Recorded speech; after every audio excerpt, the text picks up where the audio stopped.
ओम श्री गणेशाय नमः। नमस्कार मित्रों, स्वागत है आपका अपने चैनल गुरुवाणी में। शास्त्र अनुसार जो भी व्यक्ति प्रतिदिन श्री शिव महापुराण की कथाओं को सुनता है, उस पर भगवान शिव और माता पार्वती का आशीर्वाद सदा सर्वदा बना रहता है।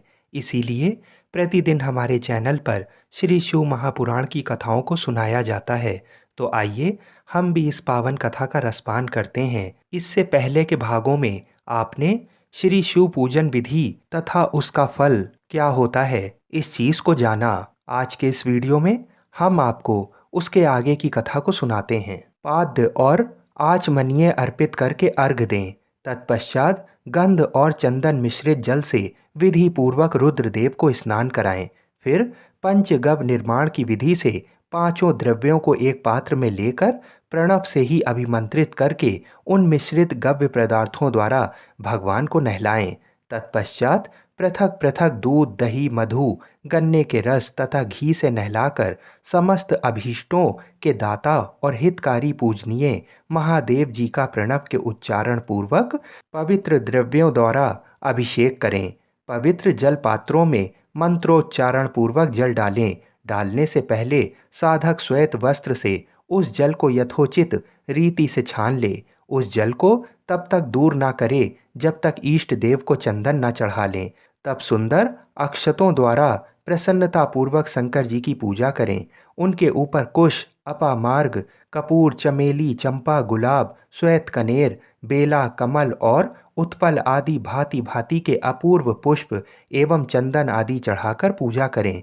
परमेश्वर शिव के ऊपर जल की धारा गिरती रहे, इसकी भी व्यवस्था करें। जल से भरे भांति भांति के पात्रों द्वारा महेश्वर को नहलाएं। मंत्रोच्चारण पूर्वक पूजा करनी चाहिए, वह समस्त फलों को देने वाली होती है।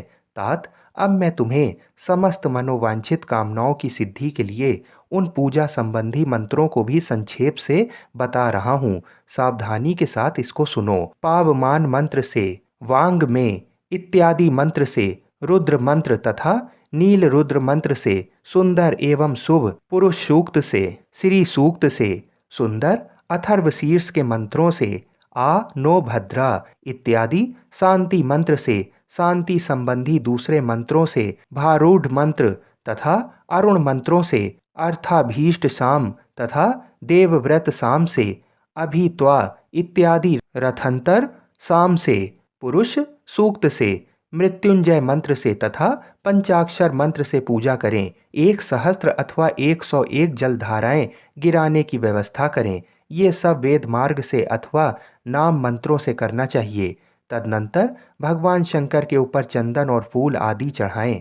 प्रणव से ही मुखवास, तांबूल आदि अर्पित करें। इसके बाद जो स्फटिक मणि के समान निर्मल, निष्कल, अविनाशी, सर्वलोक कारण, सर्वलोकमय परम देव हैं, जो ब्रह्मा, रुद्र, इंद्र और विष्णु आदि देवताओं की भी दृष्टि में नहीं आते, वेद वेत्ता विद्वानों ने जिन्हें वेदांत में मन वाणी के अगोचर बताया है, जो आदि मध्य और अंत से रहित तथा समस्त रोगियों के लिए औषध रूप हैं, जिनकी शिव तत्व के नाम से ख्याति है तथा जो शिवलिंग के रूप में प्रतिष्ठित हैं, उन भगवान शिव का शिवलिंग के मस्तक पर प्रणव मंत्र से ही पूजन करें। धूप, दीप, नैवेद्य, सुंदर तांबूल एवं सुरम्य आरती द्वारा यथोक्त विधि से पूजा करके स्तोत्रों द्वारा तथा अन्य नाना प्रकार के मंत्रों द्वारा उन्हें नमस्कार करें। फिर अर्घ देकर भगवान के चरणों में फूल बिखेरें और साष्टांग प्रणाम करके देवेश्वर शिव की आराधना करें। फिर हाथ में फूल लेकर खड़ा हो जाएं और दोनों हाथ जोड़कर निम्नांकित मंत्र से सर्वेश्वर शंकर की पुनः प्रार्थना करें। मंत्र का अर्थ है, कल्याणकारी शिव, मैंने अनजान में अथवा जानबूझकर जो जप, पूजा आदि सत्कर्म किए हों, वे आपकी कृपा से सफल हों।